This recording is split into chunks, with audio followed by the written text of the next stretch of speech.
Bonjour, c'est Crypto et j'espère que vous allez super bien parce qu'on va parler aujourd'hui de quelque chose qui chatouille tout le monde. Est-ce qu'on est en bear market ou est-ce qu'on est en bull run?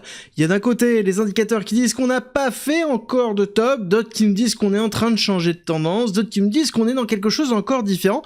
Où se situer alors qu'on arrive quand même sur la fin d'année 2025, officiellement la fin des cycles de 4 ans, et donc forcément on est obligé de se poser cette question. Et il y a absolument à boire et à manger, on va passer en revue absolument tout aussi nous, avec ici les indicateurs qui ont flashé, qui n'ont pas flashé, les modifications qu'il y a pu avoir, la Fed, le money supply, bref, on passe en revue absolument tout jusqu'à aller même voir Warren Buffett, ce qui est en train de se passer.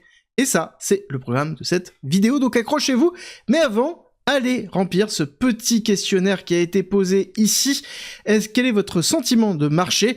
Alors pour rejoindre, c'est simple, c'est en commentaire en description, vous avez le Telegram qui est à disposition pour nous rejoindre, vous allez avoir de l'information, de la formation, vous allez avoir des vocaux, vous allez avoir plein de choses en plus, et en même temps il y a ce petit questionnaire, et le résultat va vous choquer, et allez-y à la fin de cette vidéo, une fois que vous avez tout vu, et que vous avez toutes les armes pour pouvoir répondre correctement, en âme et conscience. Alors, c'est une question qui est normale de se poser actuellement, suite à une chute quand même assez conséquente que l'on a pu vivre de moins 36%. Est-ce qu'on est en bear market ou est-ce qu'on est toujours dans une phase de correction classique et qu'on est toujours dans un bull run qui est peut-être plus long ou peut-être avec des nouvelles règles? C'est une question que l'on doit se poser systématiquement et surtout aujourd'hui, surtout dans le mois de décembre 2025 où on prépare 2026. On va passer en revue d'abord la partie bull, parce qu'il y a pas mal de choses de ce côté-là, et notamment je vois passer absolument partout les indicateurs haussiers, vendre au sommet, attention, le selling top, le peak signal sur CoinGlass, en disant que on a 0 sur 30 qui ont été touchés, et que, bon, globalement on est à 43%, ça veut dire qu'on a encore beaucoup de place pour accélérer. Et c'est vrai, c'est une réalité, quand on scroll l'ensemble des indicateurs qui ont tous plus ou moins bien fonctionné dans les différents cycles, on a quand même pas mal d'indicateurs qui sont voire même en négatif. Quand on regarde l'indice de bull Bitcoin, hein, on est vraiment en négatif, mais d'autres qui commencent à se rapprocher dangereusement des tops. Et ce qui est intéressant de voir, c'est que quand on regarde ça, on se dit que systématiquement, on est plutôt dans quelque chose qui est bull. Il y a de la place pour y arriver. N'oubliez pas, on est dans la vision bull. À la fin de la vidéo, je vous donnerai ici ma vision à moi personnelle.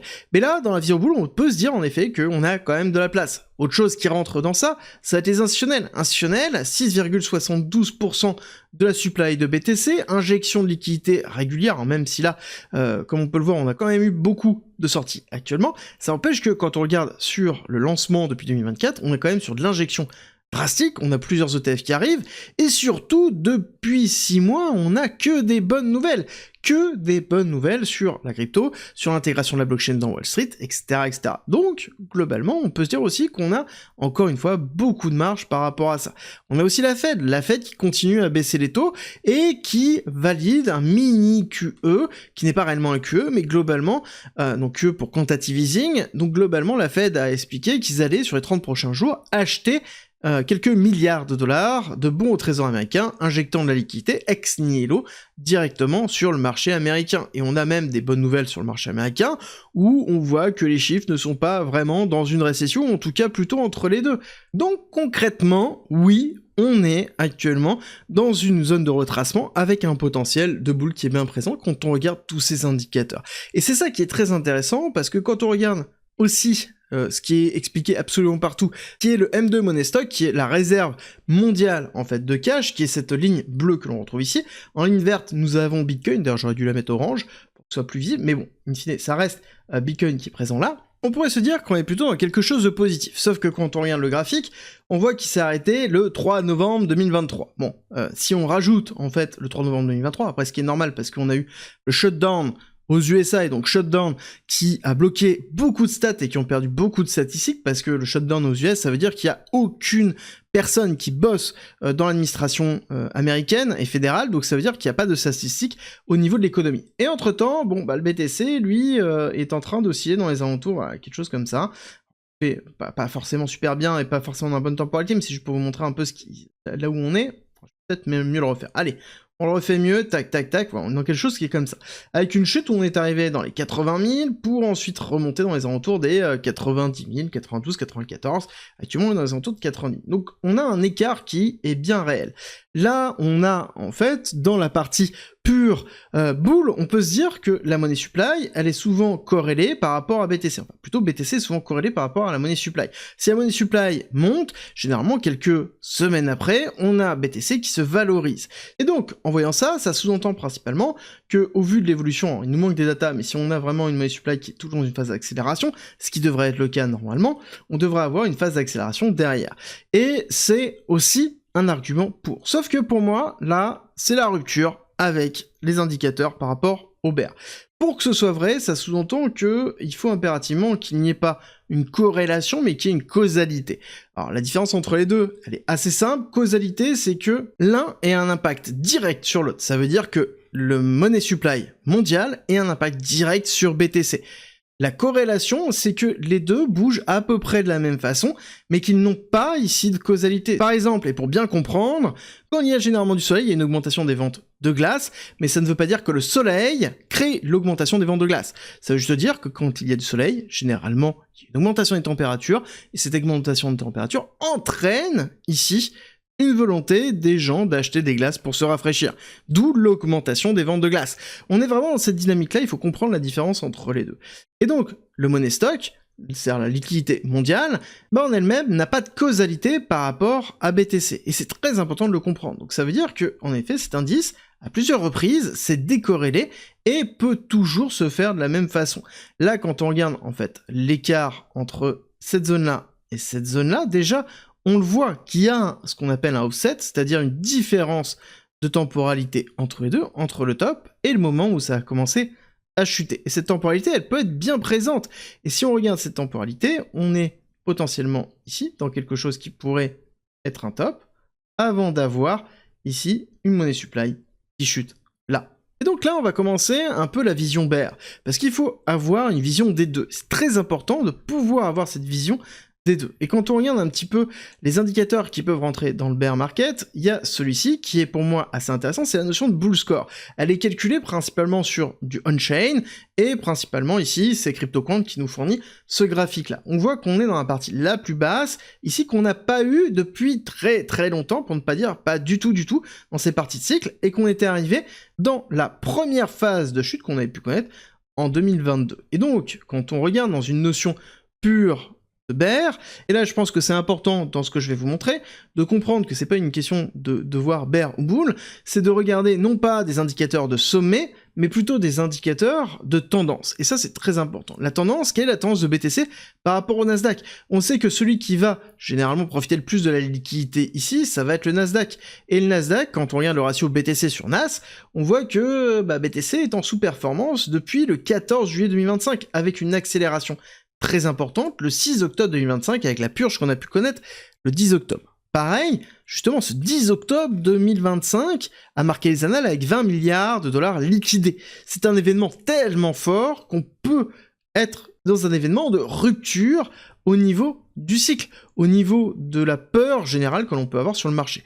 Et justement, on parle souvent aussi du fait que plus il y a une peur, plus on doit acheter, parce qu'on achète quand il y a de la peur et on vend quand il y a de la cupidité, et c'est très important de le garder en tête. Je suis tout à fait d'accord, sauf qu'il y a différents niveaux de peur. Il y a à plusieurs reprises des moments où on est arrivé dans de la peur, et quand on regarde un petit peu la schématique de peur où on est actuellement, on est peut-être passé par l'extrême peur et revenu dans de la peur actuellement, c'est ce que l'on voit ici sur ce graphique de Fear Green Index.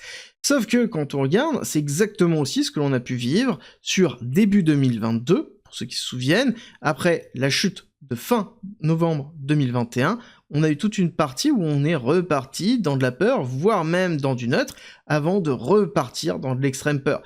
Et on a quand même un scénario qui ressemble un petit peu à cette partie-là. Et c'est quelque chose que l'on voit aussi sur les graphiques, avec juste des indicateurs de tendance très importantes. Ça, on le voit sur les EMA 50 que l'on a cassé en weekly, c'est-à-dire en semaine, ici, la semaine du 10 novembre 2025.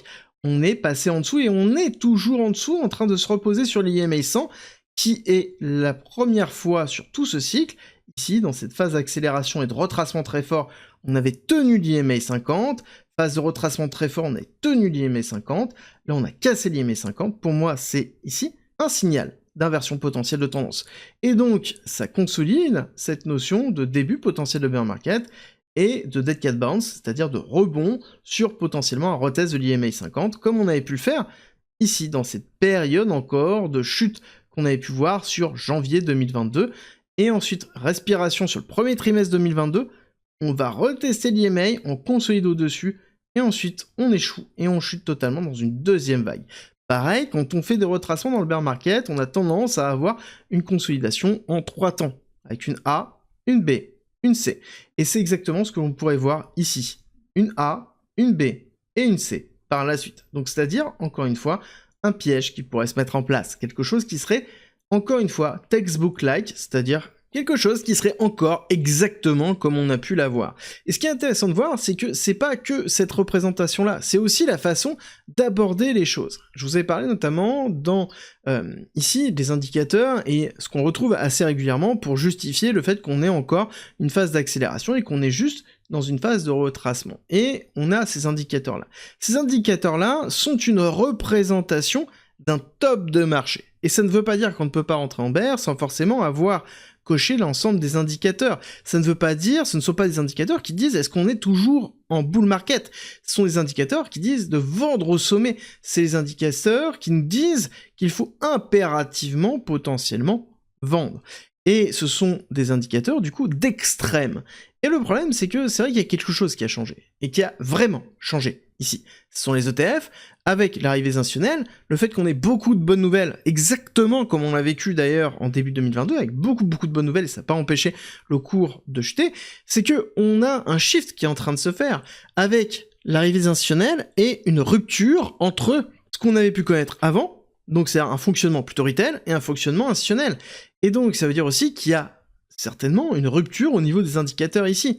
Et ce qui est intéressant de voir, c'est que ceux qui sont les plus proches du sommet actuellement sont les indicateurs on-chain, principalement, avec ici les short-term holders et les long-term holders, leur supply. Et ça, c'est vraiment important, c'est la représentation on-chain de ce qui est en train de se passer.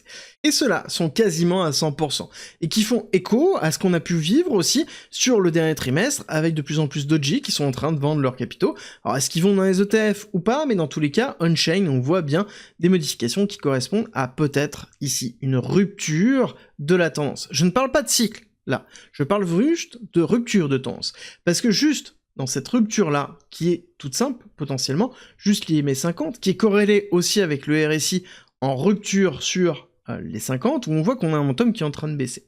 Et donc ça veut dire qu'on a bien une dynamique qui potentiellement est en train de s'inverser. Maintenant, est-ce que ça veut dire qu'on va rentrer en bear market? Est-ce que ça veut dire qu'on va aller à 30 000 $? Non, pas forcément. Il y a une rupture réelle qu'on est en train de voir dans la tendance, qui est une réalité factuelle que l'on voit et que l'on valide, et ensuite il y aura des vecteurs macroéconomiques que l'on va voir, que ce soit dans la décision de la Fed, comme on a pu le voir, avec le changement de la Fed en 2026, en mai 2026, donc avec un changement certainement de dynamique, peut-être un retour de l'inflation, et une diminution très forte des taux pour pouvoir favoriser la création monétaire. Néanmoins, on a d'autres indicateurs pour moi qui sont à prendre en considération dans la macro. Ça va être ici le stock de cash que l'on retrouve sur Berkshire Hathaway, c'est-à-dire le fonds sous gestion de notre ami Warren Buffett. Et on sait qu'il a très bien géré toutes les différentes crises en amont, en anticipant un petit peu tout ça. Et du coup, on a quand même un stock de cash qui est monstrueux, avec des prises de profit qui sont quand même relativement énormes, avec ici Apple qui a été vendu, on a eu ici Bank of America qui a été vendu, et on a ici des petits achats qui se mettent en place, mais qui sont minimes. On parle de 2% ici du portfolio qui ont été achetés, versus des ventes 11% de vente, 23% de vente, donc du coup on a quand même des montants assez colossaux qui ont été vendus sur Warren Buffett en anticipation peut-être d'une macroéconomie beaucoup plus compliquée que maintenant, et qui malheureusement ne seront pas peut-être en 2026, mais peut-être un petit peu plus tard. Et donc cette incertitude macroéconomique fait que forcément ça va nous impacter directement de par ici les institutionnels.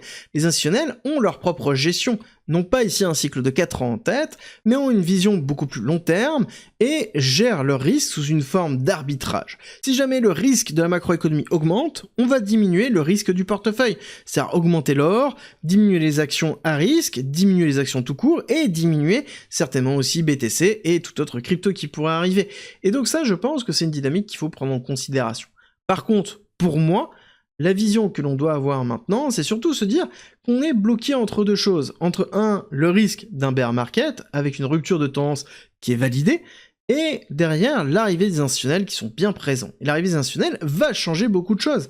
Est-ce que ça veut dire aussi qu'on aura peut-être un écrasement de la volatilité ou une cyclicité qui sera différente? Est-ce qu'on sera dans une cyclicité qui ressemblera à celle-ci avec 250 jours en moyenne entre le cycle baissier et le cycle haussier, c'est-à-dire entre le moment où on va faire une réaccélération et le moment où on va rechuter, maintenir les lots et continuer, donc c'est-à-dire quelque chose qui va faire quelque chose comme ça, petit à petit, hop, et qui va se comprimer, et qui va peut-être augmenter tranquillement, ou derrière une diminution de la volatilité dans les drawdowns, c'est-à-dire dans les chutes que l'on pourra avoir au niveau de BTC. Là, actuellement, on est à moins 36%. Historiquement, c'est vrai qu'on a l'habitude de voir une diminution en bear market de BTC dans les alentours de 80%. Peut-être que là, on n'arrivera pas à 80%. Peut-être que là, on arrivera à moins 50, moins 60. Ici, peut-être même un petit peu plus bas, moins 65. On ne fera pas, justement, les moins 80 qui sont habituellement attendus. Pour moi, ce qui est important de noter, et je pense que c'est le point le plus important, c'est clairement, il y a eu un changement. Ce changement, il se trouve ici, dans les ETF. Est-ce que ça veut dire que le cycle de 4 ans est terminé? Est-ce que ça veut dire qu'on est en rupture totale? Non, pas forcément. Ça veut juste dire qu'on est dans une évolution. Et cette évolution, ça veut dire aussi qu'on a des nouvelles règles. Et ça veut dire aussi que les anciennes règles que l'on avait, notamment ces signaux-là, par exemple, et même les règles de bear market, ne sont plus forcément d'actualité ou vont être modifiées. Et donc, il est important d'avoir une bonne gestion ici de son portefeuille, une bonne gestion du risque, pour pouvoir rester justement dans l'entre-deux et être capable de gérer cette zone d'incertitude. Et comme je vous l'ai dit, je pense que le résultat qui se trouve ici va vous choquer. Parce que cette incertitude, elle est présente dans chacun d'entre nous. Et je pense que c'est une question que vous posez régulièrement. Maintenant, il ne faut pas voir les choses que d'un seul prisme, pas d'un prisme bear ou d'un prisme bull, pas d'un biais de confirmation où on ne veut regarder que ce qui nous conforte dans la gestion de notre bague. Il faut être ici ouvert à toutes les possibilités et gérer notre bague en conséquence de toutes ces possibilités. Et c'est là où c'est le plus dur. Et c'est là où les erreurs se font. Donc, prenez en considération l'ensemble des choses, allez voir tous les indicateurs, regardez ici, est-ce qu'il y a un changement de tendance ou non, et prenez en considération que peut-être les choses qui fonctionnaient avant ne fonctionnent pas maintenant, parce qu'il y a quelque chose qui a changé. Et comment vous gérez ça? Et dites-moi si vous êtes plutôt bull ou bear, et allez voter sur le Telegram, comme ça on aura une vision globale de ce qui est en train de se passer. Et je vous dis à très vite pour une nouvelle vidéo.